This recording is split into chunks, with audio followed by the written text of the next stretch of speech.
तो आज बेहद खुशी है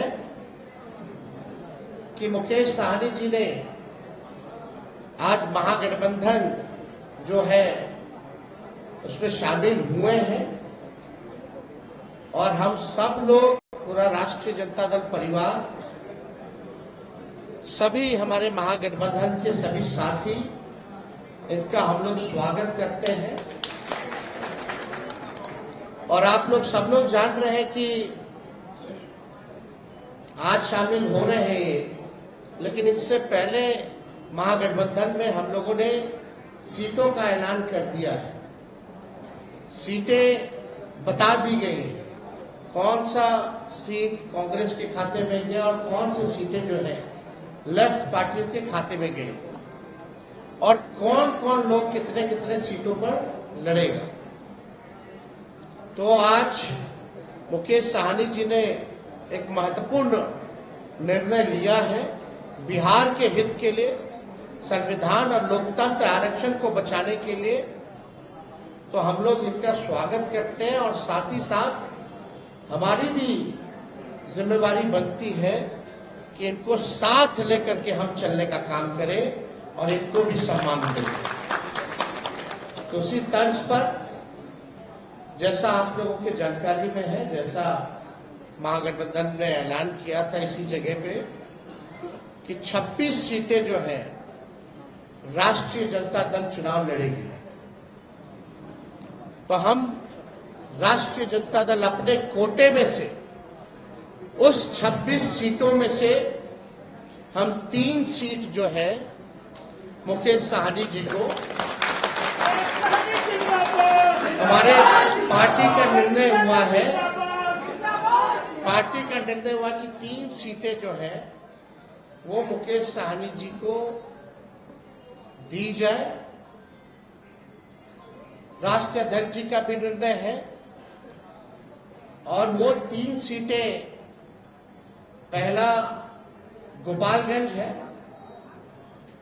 दूसरा झंझारपुर है और तीसरा जो है मोतिहारी सीट जो है। ये फैसला हुआ है कि ये 3 सीटों पर मुकेश साहनी जी की पार्टी चुनाव लड़े। भले ही अलग पार्टी हो, लेकिन हम सब लोग मिलकर के साथ चुनाव लड़ रहे हैं। यानी चाहे इनके सिंबल पे जो कैंडिडेट हो, हम भी वो लड़ाई है, चाहे लालटेन पे कोई लड़ रहा हो, ये इनकी लड़ाई है।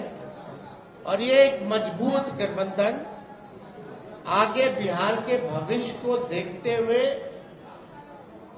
केवल लोकसभा ही चुनाव नहीं, बल्कि आने वाला जो विधानसभा चुनाव होगा, क्योंकि समय तो ज्यादा नहीं रह गया है और आप लोग सब लोग जान रहे हैं कि नीतीश जी का तो जब मन है कभी भी खड़ा ले, कभी भी हो सकता है। तो हमारा जो गठबंधन केवल लोकसभा के साथ साथ हमारा गठबंधन बिहार के विधानसभा के लिए भी है और हम लोग मजबूती के साथ बिहार विधानसभा का भी चुनाव लड़ेंगे। और समय भी जो सम्मान की बात लगातार मुकेश साहनी जी करते रहे हैं, तो जिस प्रकार से राष्ट्रीय जनता दल ने, महागठबंधन ने इनका सम्मान दिया है लोकसभा के चुनाव में, विधानसभा के चुनाव में भी हम लोग इनको सम्मान देने का काम करें। आज हमारे प्रेस कॉन्फ्रेंस में राष्ट्रीय जनता दल के सभी नेतागण, हमारे वीआईपी पार्टी के सभी वरिष्ठ नेतागण, नेता प्रतिपक्ष हमारे श्री तेजस्वी प्रसाद यादव जी और तमाम हमारे मीडिया के बंधु, आप सभी को बहुत बहुत धन्यवाद। आज हम लोग महागठबंधन, इंडिया गठबंधन के पार्ट हम लोग बने हैं और निर्णय यही है कि आगे लड़ाई लड़ना है। हम लोग हमेशा लालू प्रसाद यादव जी के विचारधारा को मानने वाले लोग हैं। गरीब पिछड़े समाज में जन्म लिए हैं, संघर्ष के बदौलत आज हम लोगों ने अपने मुकाम को हासिल किया है। और जब मैं मुड़ के देखता हूं तो हजारों समस्या हमारे परिवार में, हमारे लोगों के बीच में है। उस समस्या को दूर करने के लिए बॉम्बे के ऐशो आराम जिंदगी को छोड़कर मैं बिहार आया, अपने लोगों के लिए लड़ाई लड़ने लगा, आंदोलन किया। आंदोलन से हमने एक पॉलिटिकल पार्टी बनाया और आपने देखा कि किस तरीके से हमने संघर्ष करने वाले लोग हम अपने सर उठा के जीने का हमने निर्णय लिया था। और आपने देखा कि भाजपा ने किस तरीके से हमारे विधायक को खरीद लिया, हमारी पार्टी को तोड़ दिया, हमारे सहयोग से बिहार में सरकार बनाई, उस सरकार से हमें बाहर कर दिया। और अब पिछले 2 सालों से संघर्ष में कर रहा हूं, गांव-गांव में घूमकर अपने लोगों को जागरूक कर रहा हूं कि अपने अधिकार के लिए लड़ाई लड़िए। हमारी लड़ाई है कि जब देश एक है, संविधान एक है, देश के प्रधानमंत्री एक है, तो हमारे साथ अन्याय क्यों? जब बंगाल में निषाद समाज के सभी उपजाति, चाहे बिंद हो, बेलदार हो, नुनिया हो, मलाह हो, चाहे हो तियर हो, बनपर हो, गोरी हो, तमाम निषाद के सभी उपजाति को आरक्षण एससी का मिल रहा है। आप दिल्ली चले जाइए, वहां पे निषाद समाज के सभी उपजाति को आरक्षण मिल रहा है और बिहार या उत्तर प्रदेश, झारखंड में नहीं मिल रहा है। कई बार भारतीय जनता पार्टी के शीर्ष नेतृत्व ने कई बार उन्होंने वादा किया कि हमारी सरकार बनेगी, हमारे साथ दीजिए, हम आपको आरक्षण देंगे। और कई बार हम लोगों ने उनको मदद किया, लेकिन जब उनकी मजबूरी होता है तो हर तरह की बातें करते हैं और जब उनकी समस्या दूर हो जाता है तो भूल जाते हैं कि मल्ला का बेटा का भी समस्या है, उसको दूर करेंगे। इसलिए हम लोग लड़ाई लड़ रहे हैं। पूरे यूपी, बिहार, झारखंड में अपने लोगों को जागरूक किए। हर लोगों ने हाथ में गंगा जल लेकर संकल्प लिया कि हम अपने आने वाला पीढ़ी के लिए, अपने बच्चे के भविष्य के लिए संघर्ष करेंगे। जैसे हमारे पूर्वज ने कभी इस देश को आजादी दिलाने के लिए संघर्ष किया, उसी तरीके से संघर्ष करेंगे। और आज हम भी उसी रास्ते पे चल रहे हैं। हमने बिहार में तमाम, हमारे कर्पूरी ठाकुर जी हो, हमारे लालू प्रसाद यादव जी हो, स्वर्गीय श्री पासवान जी हो, हमने सबको देखा अपने लोगों के लिए, अपने हक अधिकार के लिए उन्होंने संघर्ष किया। और मैं भी वही रास्ते पे चलने के लिए आज हम इंडिया गठबंधन में आए हैं।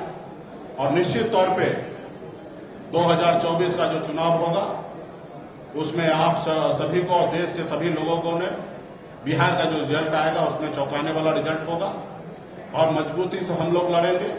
40 के 40 लोकसभा सीट पर हम लोग काम करेंगे और 40 के 40 जीतने का हम लोग काम करेंगे, ताकि देश में जो आज खास करके मोदी जी ने हर साल में 2 करोड़ लोगों को रोजगार देने का जो निर्णय लिया था, आज कहीं न कहीं 2 लाख भी नौकरी उन्होंने देने का काम नहीं किया। आज हमारे लोग पढ़ लिख कर घूम रहे हैं, उनको नौकरी नहीं मिल रहा है। और खास करके ये कौन लोग हैं? ये SC, ST, OBC के लोग, अति पिछड़ा समाज के लोग हैं। आज हमारे बच्चे बीमार पड़ते हैं तो उसके घर में, परिवार के पास पैसा नहीं होता है तो उसको सही हॉस्पिटल में जाके इलाज कराए। आज हमारे लोग इलाज के अभाव में बच्चे को दम तोड़ते हुए देख लेता है और उसके बच्चे के लिए कुछ नहीं कर पाता है। आज यही सोच समझ को लेकर अपने समाज के हक अधिकार के लिए लड़ाई लड़ने के लिए बिहार हमारा आगे बढ़े, बिहार के लोग आगे बढ़े, और इसके लिए हम लोग आज गठबंधन में आए हैं। और निश्चित तौर पे 2000 अगला जो चुनाव होगा, चुनाव कब होगा ये तो नहीं पता, अगर समय से हुआ तो 2025 में होगा, लेकिन मुझे लगता है कि 2024 चुनाव खत्म होते हुए ही बिहार में सरकार में परिवर्तन होगा और हम लोग उसके लिए भी तैयार हैं और अगली सरकार हम लोग बनाएंगे। इसलिए साथियों, मजबूती से हम लोग हक अधिकार के लिए लड़ाई लड़ रहे हैं। इंडिया गठबंधन, महागठबंधन के परिवार को मैं धन्यवाद देता हूं कि आपने इससे पहले भी जब हमने पार्टी बनाया तब आपने, तभी भी आपने हमें साथ दिया। उस समय में हमने 3 लोकसभा सीट पे चुनाव लड़ा और आज भी आपने हमें साथ दिया। अपने गठबंधन में आपने जगह दिया। 3 लोकसभा सीट पर वीआईपी पार्टी लड़ेंगे और 3 ही नहीं 40 सीट हम मानते हैं कि हम लोग मजबूती से लड़ेंगे। तो तमाम हमारे महागठबंधन, इंडिया गठबंधन के तमाम साथी को धन्यवाद देता हूं कि इस गठबंधन में हम लोग आए और आगे सामाजिक न्याय के लिए लड़ाई हम लोग लड़ते रहेंगे। एक सेकंड, एक सबके सवाल लूंगा, एक एक करके बताइए। आप बताइए। आप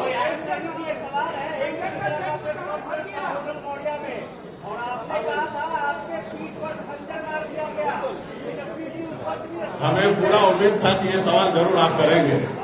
देखिए, दो भाई में आपस में नोकझोंक होता है और हम लोगों को उस समय में जो हुआ वो मेरे लिए भी अच्छा नहीं था, ना ही हमारे छोटे भाई तेजस्वी जी के लिए भी अच्छा था, और उससे हमें भी नुकसान हुआ और महागठबंधन का भी नुकसान हुआ था। खैर, वो बात हो चुका है, बीत गया है।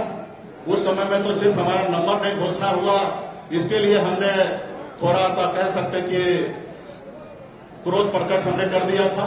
लेकिन आप कल्पना कीजिए, जिन्होंने हमारे सीने में खंजर भोंका, जिन्होंने हमारे विधायक को ले लिया, हमें सरकार से बाहर कर दिया, जो सरकार हमने बनाया था, अब जब जरूरी है कि उसको जवाब देने का, उनसे बदला लेने का।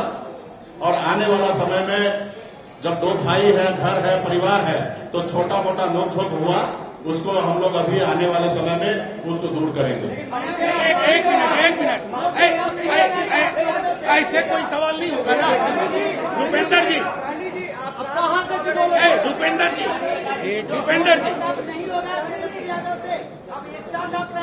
निश्चित तौर पे एक साथ रहेंगे। हम वो नीतीश जी के जैसे नहीं कहेंगे कि मिट्टी में मिल जाएंगे और फिर कहीं नहीं जाएंगे। हम साथ हैं, हमेशा साथ रहेंगे और आगे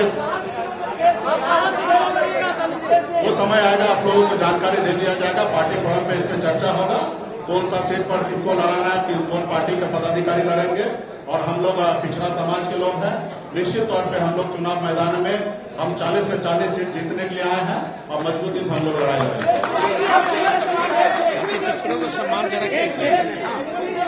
नहीं, अरे ऐसे एक एक करके लेने आराम से। एक मिनट। निश्चित तौर पे हम वही काम पे रहे। हमने पिछली बार भी आपने देखा होगा, हमने कहा एक सीट लेकर जहर खा लेंगे लेकिन उस गठबंधन में नहीं जाएंगे। हमने निर्णय लिया था, आरक्षण नहीं तो गठबंधन नहीं, गठबंधन नहीं तो वोट नहीं। और वही निर्णय पर, क्योंकि आरक्षण तो केंद्र की सरकार को ही देना था, 10 साल से वही सरकार में है। और निश्चित तौर पे हम अपने वादे पे कायम है और हमारा समाज भी जो हाथ में गंदा डालने की कसम खाया है कि आरक्षण नहीं तो गठबंधन नहीं, उसी तौर पे हम लोग अड़िग रहेंगे और निश्चित तौर पे भाजपा को बिहार से 40 का 40 सीट हम लोग हराने का काम करेंगे। और निश्चित तौर पे जो हमारा आरक्षण की लड़ाई है, निश्चित तौर पे हम राहुल गांधी जी को नेतृत्व में देश में सरकार बनाएंगे, हम अपनी सरकार बनाएंगे और निश्चित तौर पर उसमें जब हमारी सरकार होगा तो निश्चित तौर पे निषाद समाज का आरक्षण लागू होगा।